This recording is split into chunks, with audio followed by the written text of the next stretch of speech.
Salut la compagnie, c'est Jules Melon et aujourd'hui on se retrouve pour un petit podcast bonus sur un film hongkongais sorti il y a une dizaine de jours et que je rattrape sur le tard, la nouvelle réalisation de Soi Chang, que certains ont pu découvrir récemment, en tout cas c'est mon cas, avec son Limbo assez poisseux et pessimiste.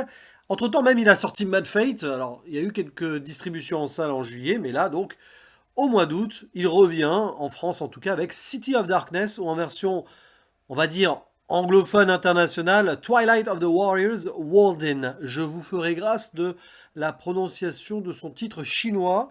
En tout cas, c'est une adaptation d'un manhwa, gros un manga chinois, hein, pour faire simple, hein, écrit par Andy Seto et qui réunit au casting, alors déjà un acteur très connu, aussi réalisateur, maître d'arts martiaux et tout, hein, un grand ponte du cinéma hongkongais, Sammo Hung, qui joue le Mr. Big, un méchant seigneur du crime, qu'on voit au début, et pas qu'au début, hein, quand même. On le retrouve bien sûr plus tard dans le film.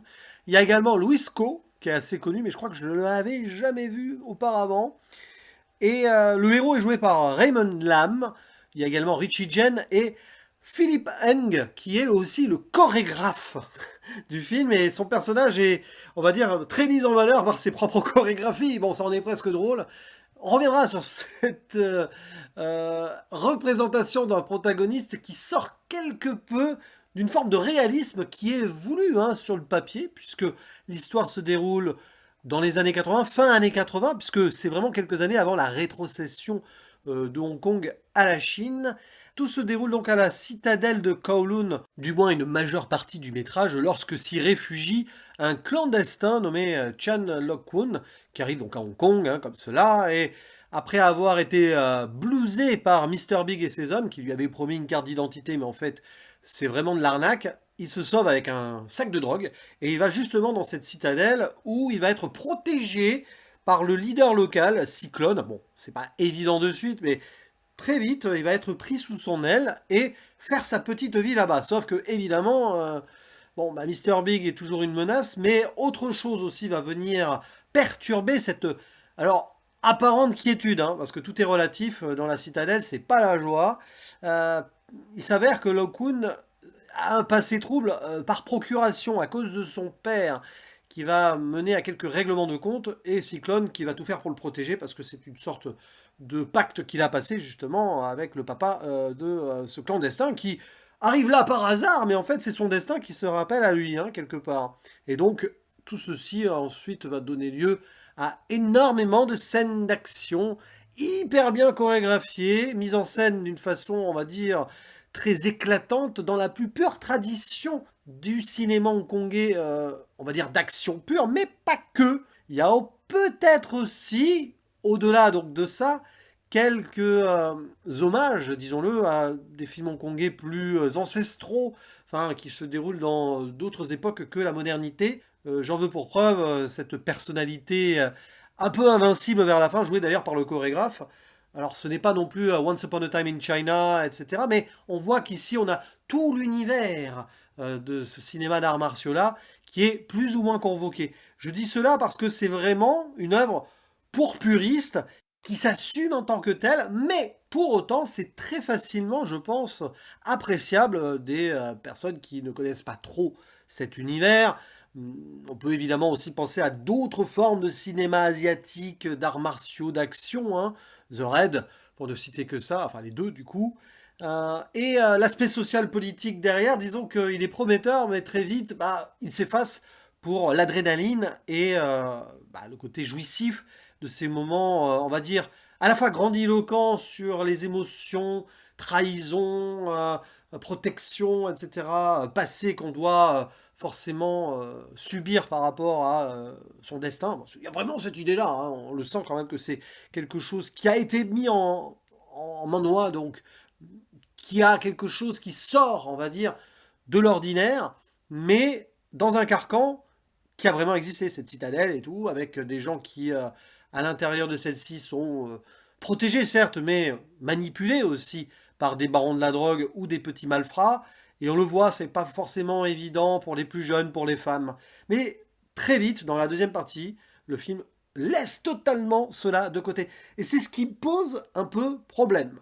Autant Limbo, au premier visionnage, avait, on va dire, beaucoup apprécié l'univers poisseux, pessimiste, etc. Mais après coup, si vous tombez sur mon podcast que j'avais enregistré à l'époque, vous pourriez croire que ça faisait partie de mes films de l'année 2023. Que nenni! Après l'enregistrement de celui-ci, j'ai beaucoup réfléchi et j'y ai vu quelques réserves, notamment sur certaines représentations. Et bien là, quand on y pense, on n'en est pas loin, mais autrement, dans le sens où très vite, et je pense sincèrement que c'est beaucoup plus développé dans le manga. Après, j'imagine que c'est pas fini parce qu'une suite semble prévue, même un préquel, donc voilà, hein, on verra bien. Mais on imagine ici que Soi Chiang et ses scénaristes, d'ailleurs il n'a pas écrit le film, ont voulu diluer trop d'aspect social, trop d'écriture de profondeur, même si les personnages sont quand même bien établis. Et le souci, c'est qu'il y a un manque d'équilibre là-dessus, parce que au départ, tu vois, voilà, l'idée d'un clandestin qui se fait avoir, c'est un peu la loi du plus fort, et on a un petit peu aux alentours, une fois qu'il est dans la citadelle, la description de la vie de tous les jours, comment il va intégrer une nouvelle famille et tout, c'est beau, il y a quelque chose de fort, mais très vite, en fait, ben, on ne s'intéresse qu'à la vengeance, à la protection, aux confrontations diverses et variées, qui va remplacer le boss, tout ça, enfin, tout ce délire-là. Et j'avoue que, après, oui, ça devient juste une sorte de phénomène d'action absolu, parce que forcément, ça claque, hein, les chorégraphies sont absolument extraordinaires, mais le film se vide de sa substance, là où il y avait quelques promesses.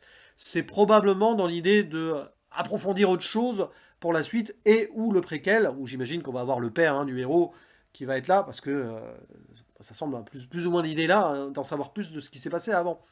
Et je trouve qu'il y a une forme d'artificialité en cela, y compris d'ailleurs dans le choix visuel d'une photographie qui n'est pas, on va dire, trop mon délire.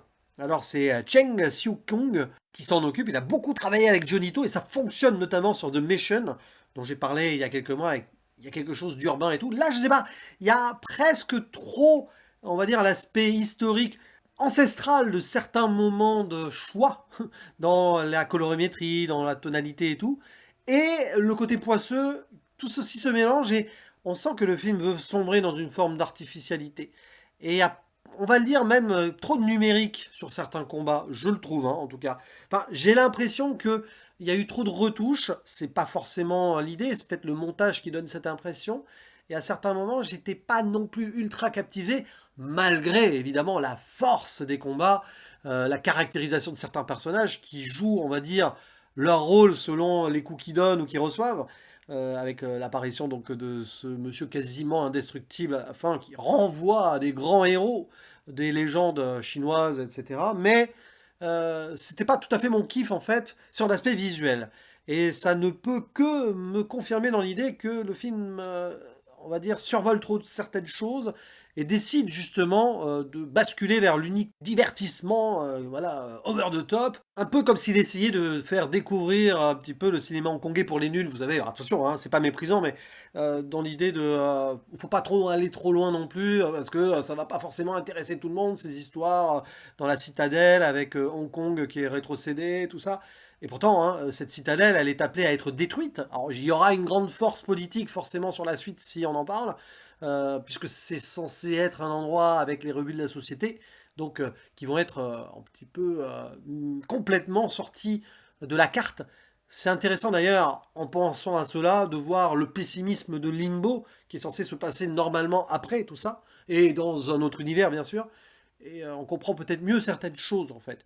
Donc, City of Darkness, moi j'ai quand même beaucoup apprécié sur l'essentiel, mais il manque ce petit chouïa de pulsions supplémentaires, notamment donc sur l'aspect, oui, politique, hein, disons-le, hein, le fond absolu des choses, qui fait que ça restera pour moi un vrai bon film de l'année, que j'ai pris plaisir à visionner, mais limite trop long pour ce qu'il propose, y compris dans sa générosité. À un moment, bah, c'est pas qu'on est dans l'overdose, mais bon, il faut digérer un peu.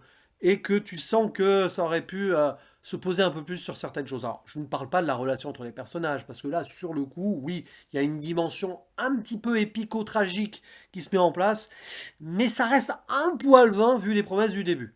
N'hésitez pas à dire en commentaire ce que vous pensez de ce film, et on en discute ensemble. Je vous dis à la prochaine, ciao!